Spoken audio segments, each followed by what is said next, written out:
Ok. Am, un poco más de lo mismo, ¿no? La resonancia, la misma resonancia nos permite, con lo que se llama la resonancia magnética de difusión, o sea, es tensografía, algo así, nos permite obtener la tractografía, en el fondo descubrir los tractos de axones que conectan las áreas cerebrales, y nos permite obtener lo que se llama la matriz de conectividad estructural, ya que en inglés es la SC. Luego podemos medir el consumo de oxígeno en distintas áreas cerebrales, en lo que se conoce como resonancia magnética funcional. Y esta RS de acá viene por resting state o estado en reposo, que simplemente es cuando se le pide a la persona que no haga nada, en oposición a algo que se ha hecho por muchos años, que es decirle que haga una tarea, que resuelva un problema, que apriete un botón, etcétera, etcétera. No, aquí no haga nada, eso se llama resting state o estado de reposo, y podemos obtener lo que se llama la matriz de conectividad funcional. Y viene la gran pregunta, ¿cómo se relacionan estas dos? ¿Qué tienen que ver? ¿De qué manera están relacionadas una con la otra? Y la pregunta se complica un poquito más cuando uno estudia la conectividad funcional en ventanas de tiempo, ¿ya? Y no mira todo el registro, sino que va mirando ventanas de tiempo parciales, ¿no? Y lo primero que observa es que esta conectividad funcional va cambiando y va evolucionando de manera dinámica todo el tiempo, sin que yo haga nada, sin que no haya algún estímulo. Y más cambia también cuando yo le pido, al sujeto que haga alguna tarea. Entonces, ¿cómo se mantiene esta dinámica? Es una pregunta que ha estado dando vuelta últimamente. Aquí me salté. Esta multiestabilidad o capacidad de cambio constante de la dinámica cerebral es algo que se puede evidenciar de muchas maneras. En el mismo EEG también, el electroencefalograma, vemos que esto es el contenido de la banda alfa, es decir, cuántas oscilaciones de alrededor de 10 Hz están ocurriendo en este registro de acá arriba, o en el registro de acá abajo nos dice en qué magnitud o cuánto encontramos de oscilaciones de alrededor de 10 Hz, la famosa banda alfa, y vemos que esta cosa sube y baja de manera bastante, ¿cómo se llama? No sé si decir aleatoria, pero de manera bastante importante.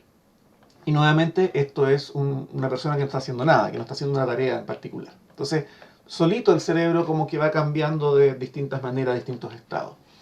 Hay otra manera de verlo esto también en EEG, que son los microestados, y lo que ya les conté, la dinámica de conectividad funcional o conectividad funcional dinámica de resonancia magnética funcional. Y fíjense que esto no es particular del cerebro completo, también en pequeños circuitos sensoriales se ha visto algo similar. Bueno, esto es el registro de muchas neuronas del lóbulo de la antena de una langosta. Da lo mismo el cerebro, o sea, lo que sea, pero bueno, el registro de muchas neuronas se puede, con distintas técnicas de análisis de datos, se puede condensar en una baja dimensión, y se ve que en esa baja dimensión esta cosa como que evoluciona naturalmente y se queda estacionado acá y de repente se queda estacionado acá, queriendo decir que existe en distintas como configuraciones medio estables y salta entre ellas de manera más o menos espontánea.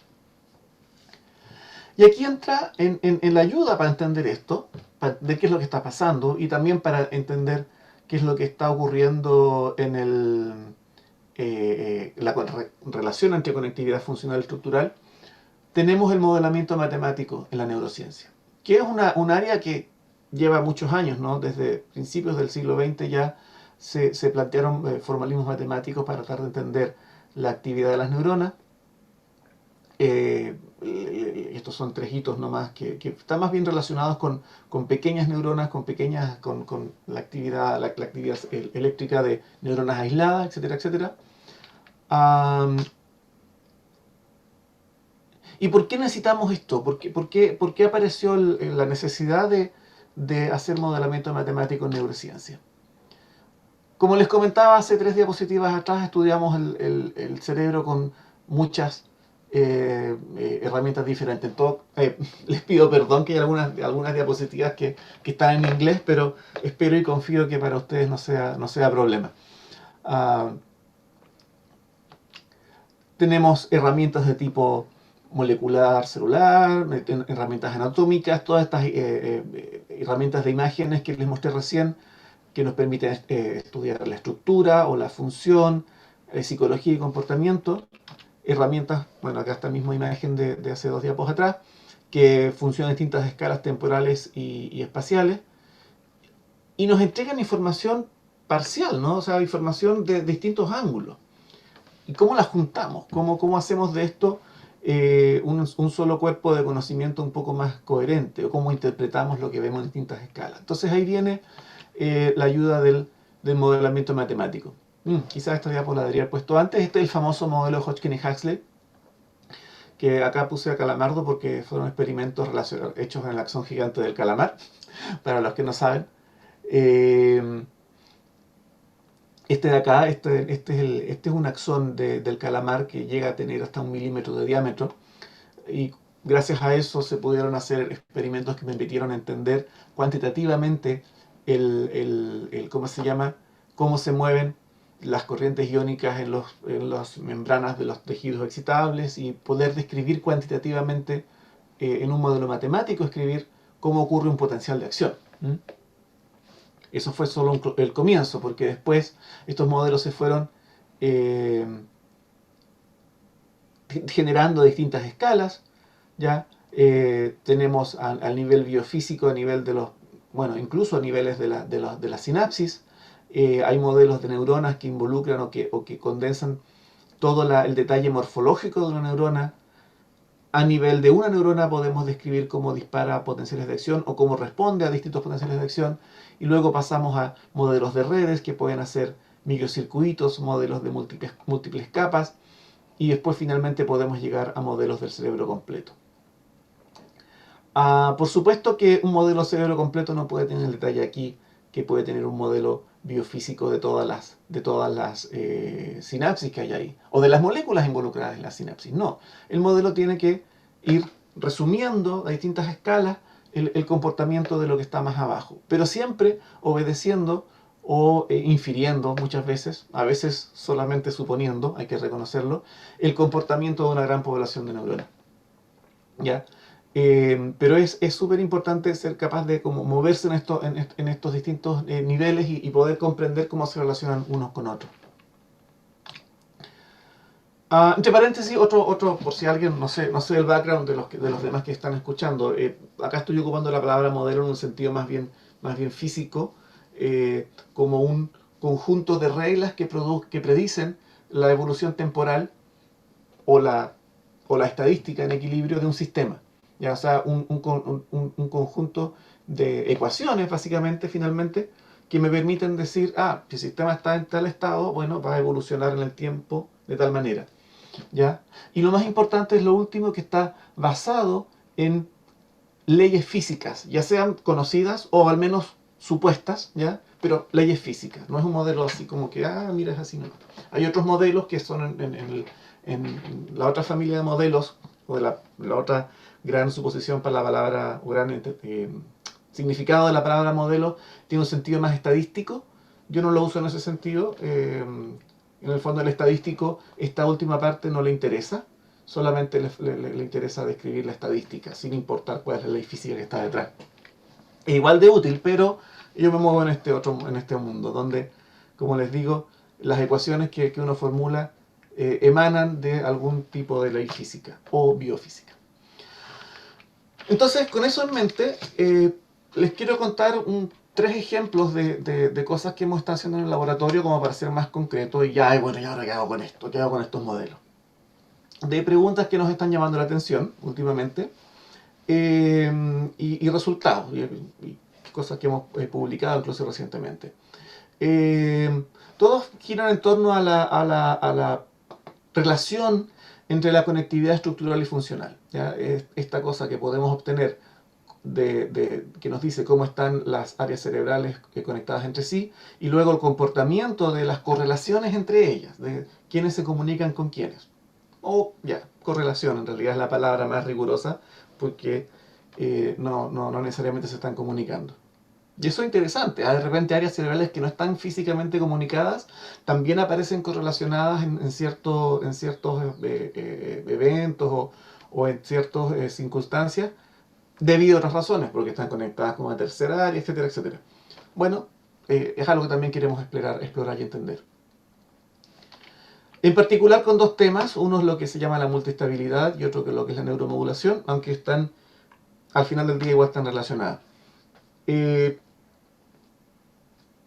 Primero les voy a contar bueno, acá tres palabras lo que viene, ¿no? Uno, cómo el conectoma tiene una cierta organización que permite de una manera, no sé si óptima, pero por lo menos favorece la posibilidad de que esta red que está sustentada por esta organización de conectividad tenga múltiples estados activos. Luego, cómo esto puede ser cambiado por neuromodulación, ¿ya? Y cómo las características de la red también determinan cuáles son los mejores nodos para ir a neuromodular si yo quiero tener un efecto a nivel macro.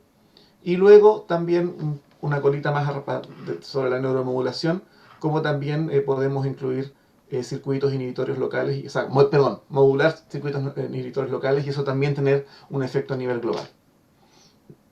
Vamos con lo primero, organización de mesoescala y multiestabilidad. Este es trabajo que realizó Sami Castro, que hizo su tesis doctoral en laboratorio, ahora está haciendo un postdoc en Estrasburgo, en Francia. ¿En qué consiste? Bueno, acá les cuento más o menos el típico pipeline, por así decirlo, el típico la forma en que nosotros hacemos nuestra investigación. Tenemos un conectoma humano, bueno, acá está dibujado, ¿no? pero en general, la mayoría de las veces cuando hablo del conectoma me refiero a ¿dónde quedó? A un gráfico de esta forma, lo expresamos así, es una matriz de conectividad. Esto es una matriz donde tengo acá 90 regiones, aquí 90 regiones, y cada puntito de color me dice cómo cada región del cerebro está conectado con otra, ¿ya? Con un peso de conectividad. Y esta información sale de acá, de un estudio de análisis de este estilo. Eso no lo hacemos nosotros, lo hizo alguien hace algún tiempo. En este caso es un conectoma que está publicado por ya el 2008. Hackman, han salido otros, hay bases de datos de esto y otra cosa no menor es que también se sigue revisando la manera en que se está obteniendo, así que hay que tener cuidado con eso. Pero bueno, por lo menos este era un conectoma que estaba ya establecido. Primer ingrediente. Segundo ingrediente, un modelo dinámico. Estas son ecuaciones, ya hay una ecuación diferencial acá, mañana los que vayan al taller van a entender un poco de qué se trata esto, pero de alguna manera estas ecuaciones intentan reflejar el comportamiento de cómo sería un área cerebral que tiene neuronas excitatorias e inhibitorias y donde hay ¿cómo se llama? Conexiones autoexcitatorias, autoinhibitorias y que producen cierta dinámica, cierta estabilidad. Está súper simplificado, lleva una sola ecuación diferencial, es nada, pero de todas maneras recoge algunos principios fundamentales, por lo menos una cosa que vamos a ver a continuación, que es la capacidad de tener estados activos o inactivos.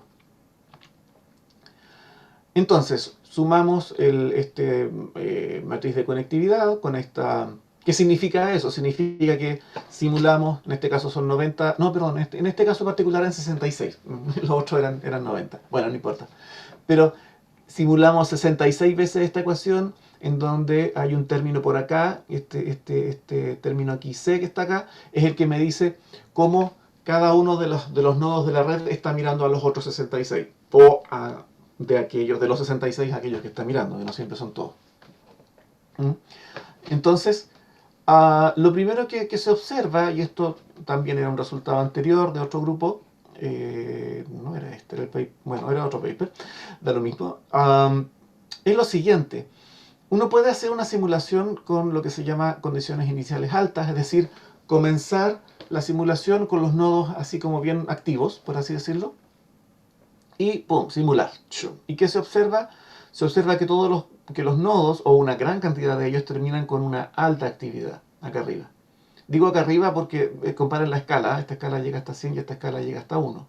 Sin embargo, si uno empieza la simulación con los nodos más o menos apagaditos, así con baja actividad, terminan todos bajitos. Entonces tenemos una simulación, un sistema dinámico, ¿ya? Que está dependiendo de cómo lo inicié. Eso se llama biestabilidad, donde yo puedo, dependiendo de cómo empezó el sistema, puedo terminar encendido, por así decirlo, o apagado. Tomamos el máximo de acá, el máximo de cada, situación, perdón, el Rmax, como una especie de indicador de si la red, por lo menos, o algunos nodos de la red quedaron prendidos o apagados. Y eso es lo que está graficado acá. Y aquí está graficado, acá tenemos el máximo y este máximo bajo, este máximo alto y este máximo bajo que coexisten, graficado contra ¿qué? Contra un parámetro que controla la conectividad global. Este parámetro G controla, es un número simplemente que multiplica cuánto cada nodo está sintiendo a los demás, ¿ya? Conectividad global. Si la conectividad global es muy baja, fíjense que desaparece este estado aquí de nodos activados, ya no se me prende ningún nodo, todos quedan acá abajo. Si la conectividad global es muy alta, desaparece este estado de poca actividad, solamente tengo los nodos encendidos allá arriba. Hay un rango de conectividad global en el cual se produce esta posible biestabilidad. Y la biestabilidad es una cosa súper básica. Es un sistema súper sencillo, ni siquiera hay oscilaciones, no hay variabilidad, no hay nada, pero el hecho de que haya biestabilidad me da una indicación de que hay riqueza dinámica, de que esta red, con todo lo sencilla que es y que está apoyada, conectada con un conectoma humano, es capaz de hacer al menos dos cosas diferentes. Y digo al menos porque uno podría empezar a hilar fino y acá a lo mejor entre medio de distintos estados, pero no hicimos ese hilado.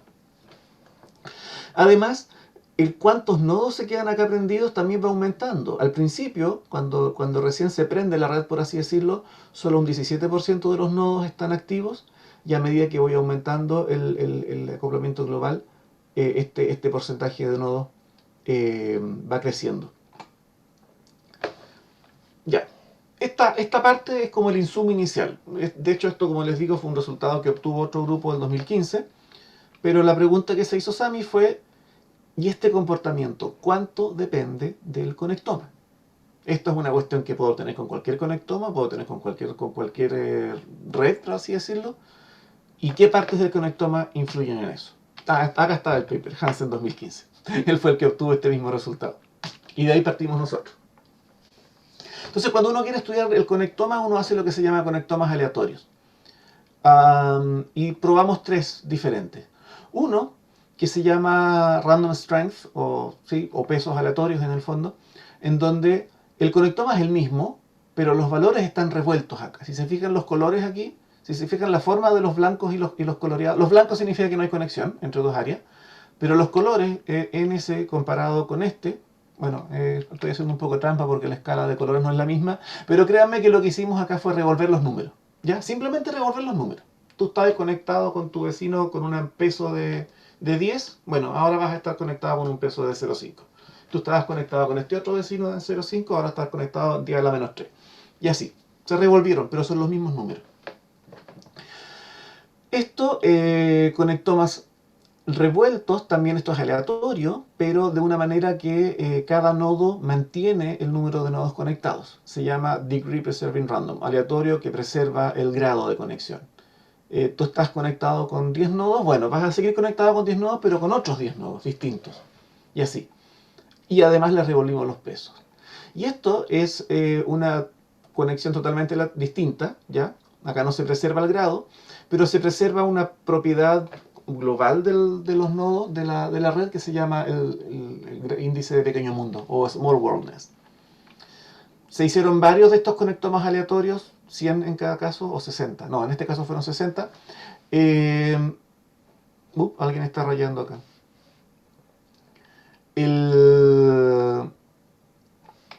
Se hicieron varios de esas conexiones.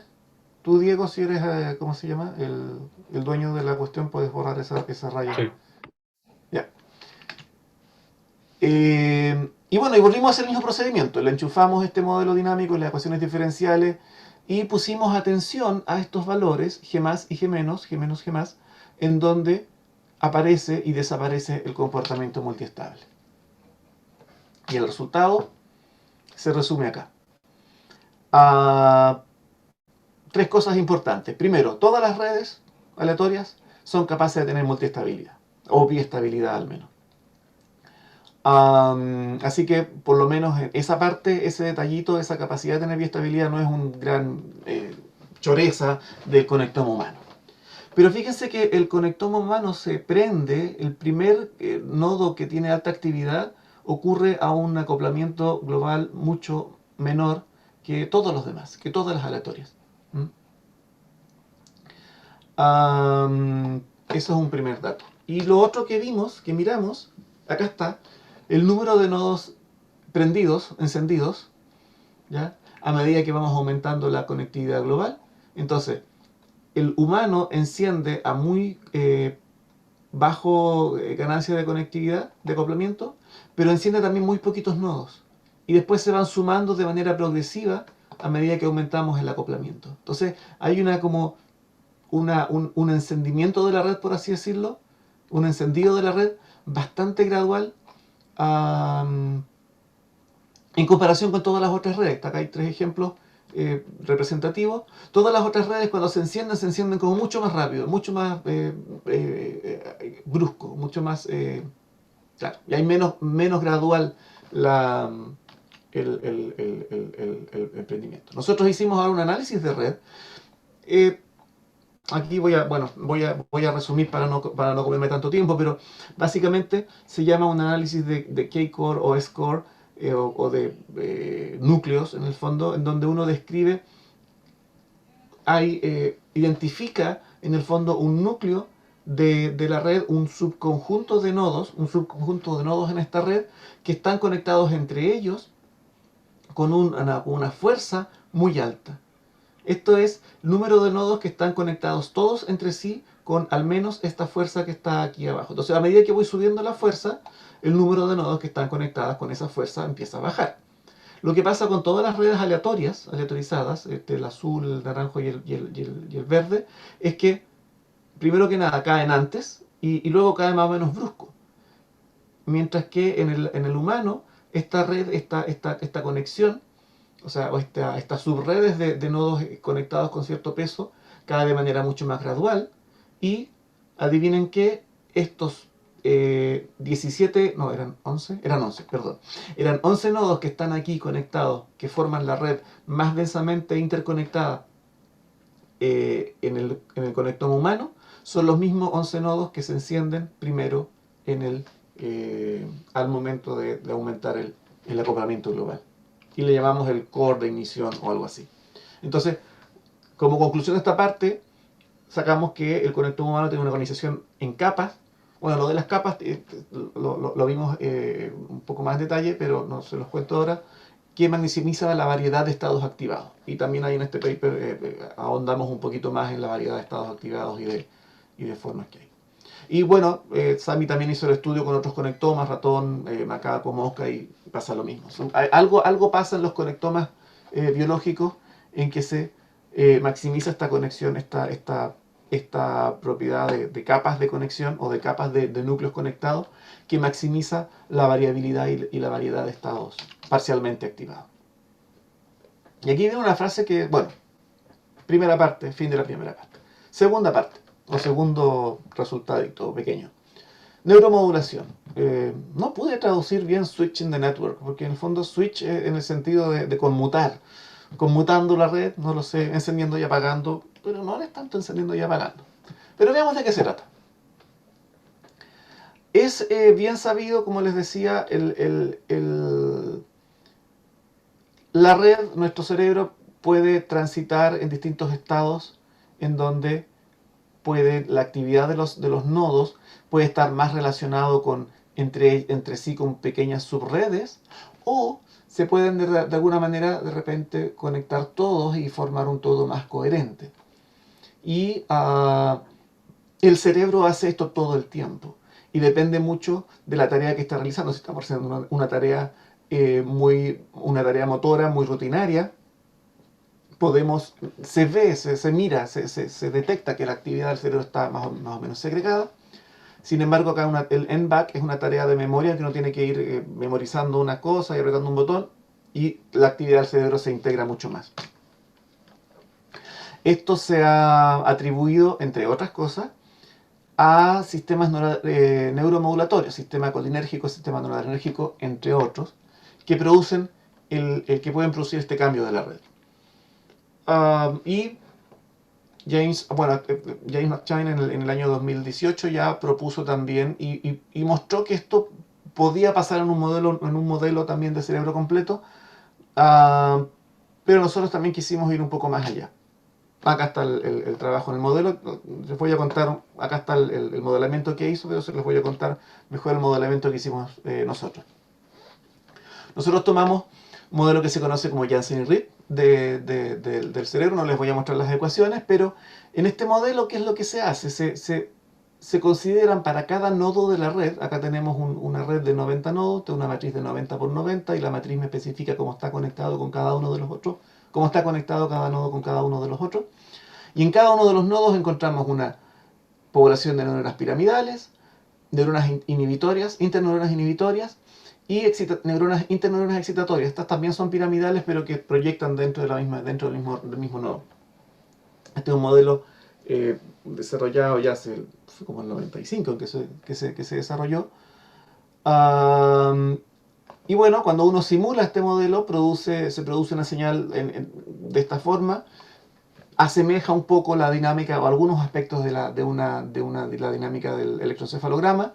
Uno puede tomar esta señal, pasarlo por lo que se conoce un modelo no dinámico y obtener algo parecido al BOLD, que es la resonancia magnética funcional. Tomamos estas señales de BOLD y acá hacemos lo mismo que se hace con los registros experimentales. Construimos la matriz de conectividad funcional, ¿ya? Que no es mucho más que la correlación entre cada una de las distintas áreas cerebrales, conectividad funcional.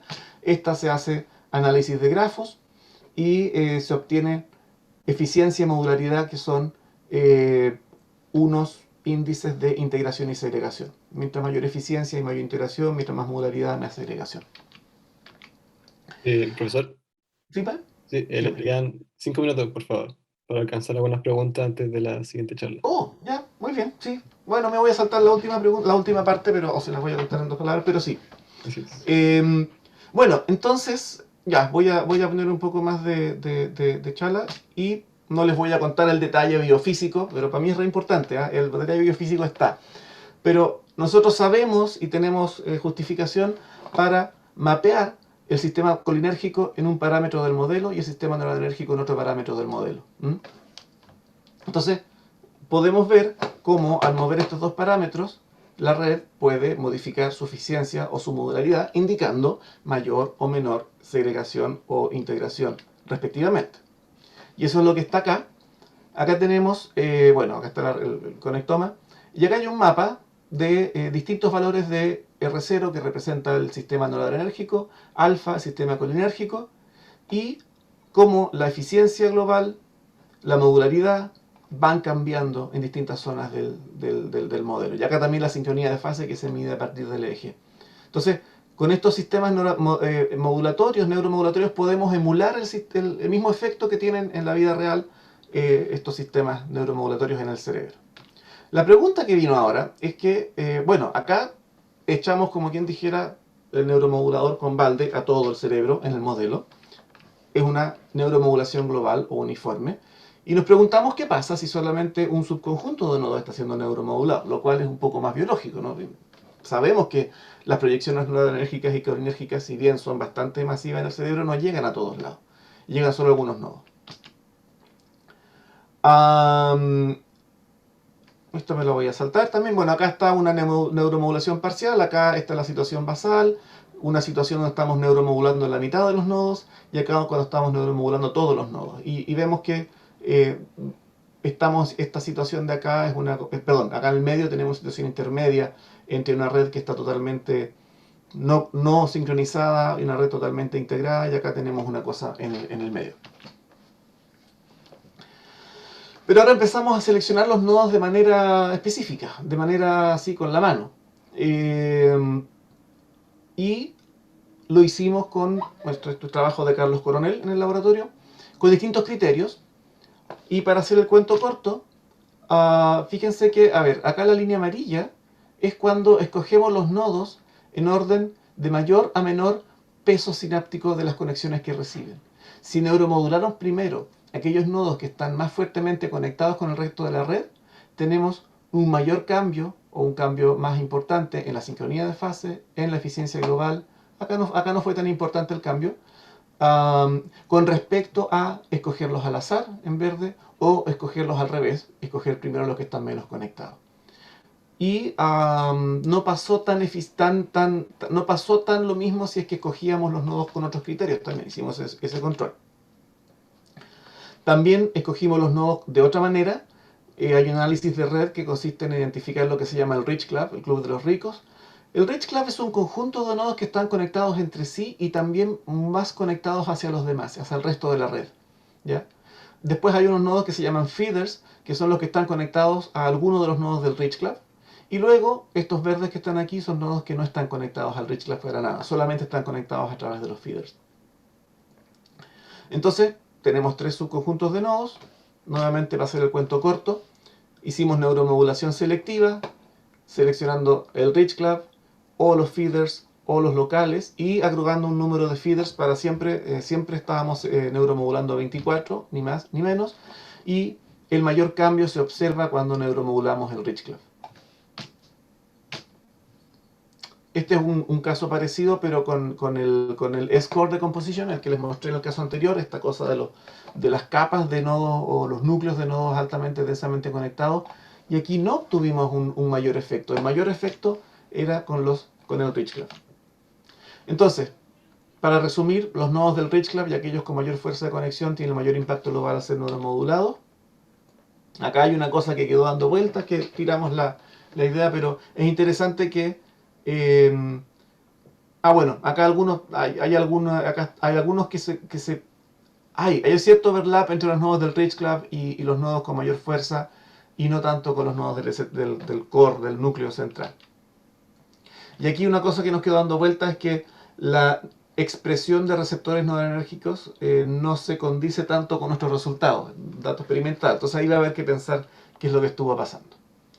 Me voy a saltar esta parte de los circuitos locales inhibitorios, calculé un poco mal el tiempo, pero solamente que con este mismo modelo pudimos ahora estudiar como un efecto local, un efecto que tiene que ver con un circuito local, ¿ya? De neuromodulación, o sea, neuromodulación de un circuito local, a diferencia de la otra neuromodulación que tiene que ver con las neuronas piramidales que están viendo la cosa global, también podemos obtener un efecto importante y es bastante necesario para producir este cambio en el balance integración-segregación.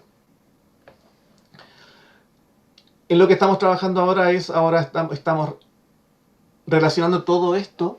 Esto es un póster donde hay algunos datos preliminares. En realidad ya tenemos más avanzado, ya luego vamos a empezar a escribir el artículo, pero acá estamos haciendo conversar todo esto con datos reales, tenemos datos de gente que hace una tarea o no estaba en reposo y se le da un nicotina u otro neuromodulador que es noradrenérgico, etcétera, etcétera. Y estamos viendo que lo que estamos obteniendo con los modelos realmente conversa y explica lo que está pasando en datos experimentales. Y muchas gracias por su atención. Bueno, gracias, pero un segundo que quiero... No, bueno, les iba a hablar un poco de neurociencia computacional, pero veo que se me acabó el tiempo. Es un campo de estudio que tiene muchas aristas, muchas áreas. La parte de análisis de datos está bastante en boga ahora y requiere mucho... Estamos realmente hablando de Big Data, porque hay mucho registro de datos cerebrales y bases de datos al respecto. Y hay gente haciendo neurociencia computacional en muchas escuelas, en muchos departamentos, en muchas facultades de varias universidades. Hay que buscarlo. Y bueno, dbbc.v.cl, nuestro doctorado, porque si quieren. Bueno, también el doctorado en neurociencia de la UV podemos trabajar estos temas. La gente que trabaja conmigo, colaboradores, lo más importante, el financiamiento. Y muchas gracias, estaré feliz de contestar preguntas. Ya. Muchas gracias, profesor. Estuvo muy buena la charla. Creo que con gusto aquí falta Falta algo, así poco. que, pero por el tiempo se entiende. Si que alguien tiene alguna pregunta, puede abrir el micrófono con total libertad. Voy a dejar de compartir por ahora, si Ya, después es necesario. Si alguna pregunta me pide mostrar alguna Mm. diapo, podemos volver.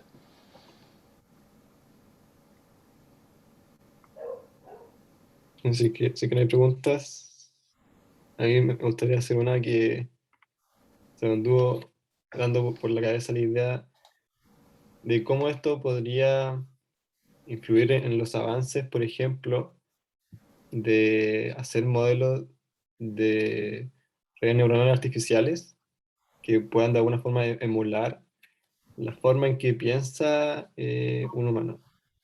Porque hay muchos modelos que logran, por ejemplo, hacer tareas que un humano puede hacer, pero es diferente hacer una tarea como un humano, que, o sea, que el resultado sea el de un humano, a Mm. que la tarea se haga de la forma en que la haría un humano, como Sí, internamente. a ver, Entonces, ahí eso es un campo que está también muy en desarrollo y se alimenta de todas estas investigaciones que hacemos nosotros. O sea, claro, yo siempre digo que lo que me motiva, lo que me gusta a mí hacer es entender cómo funciona. Ya, pero ¿cómo lo hace? Y claro, precisamente después la gente que está haciendo desarrollo de inteligencia artificial puede tomar todas estas ideas y todos estos elementos. Eh, Claro, las redes neuronales artificiales que han tenido distintas olas, por así decirlo, de desarrollo, hubo un boom en los 80, después otro a principios de los 2000, ahora con las redes profundas, de aprendizaje profundo, hay otro boom. Um, lo que yo veo que le falta para poder emular el comportamiento humano, y no estoy muy seguro cómo se pueda lograr, son mm, como dos cosas al menos. Uno, mayor énfasis o mayor presencia de conexiones recurrentes, de loops, de cosas que se devuelvan y que se retroalimenten, ¿ya? Para generar eventualmente, lo mismo que les estaba contando todo este rato, de actividad espontánea, actividad en reposo. Las redes neuronales artificiales en general, de Machine Learning, por ejemplo, la mayoría siempre son concebidas, y lo puedo entender por un motivo práctico, como a responder a un estímulo. Tú mm, le presentas un algo y responde. Tú le presentas otra cosa y responde. Eh, el humano no, pues tiene un background, o sea, el humano en general, los cerebros biológicos, ¿no? Tienen un background donde hay actividad continua, ongoing. Entonces, ¿cómo hacer? Y que se autoorganiza. Se autoorganiza. Yo no sé cuánto ha avanzado me parece que hay desarrollo en ese sentido, pero, pero no sé cuánto han avanzado y cuánto está interesado la gente del Machine Learning en esa dirección. Y lo otro que también va a ser quizás un gran, cuando se logre de buena manera, lo que va a conseguir un breakthrough en inteligencia artificial, es la motivación. Es circuitos que logren que la inteligencia artificial quiera hacer algo. Eso te va a provocar un cambio importante. Me imagino, yo sé que hay mucha gente que está desarrollando ese tema también. No sé cuánto han avanzado, no sé, ahí estoy medio perdido del estado del arte, pero... Y ahí hay mucho de neuromodulación también, porque todos los circuitos de recompensa son circuitos estilo dopaminérgico, estilo serotonina, que son neuromoduladores. Entonces yo veo esos dos ingredientes como cosas que deberían desarrollarse para acercar la inteligencia artificial a la inteligencia de verdad. ya, muchas gracias. ¿Hay alguna otra pregunta?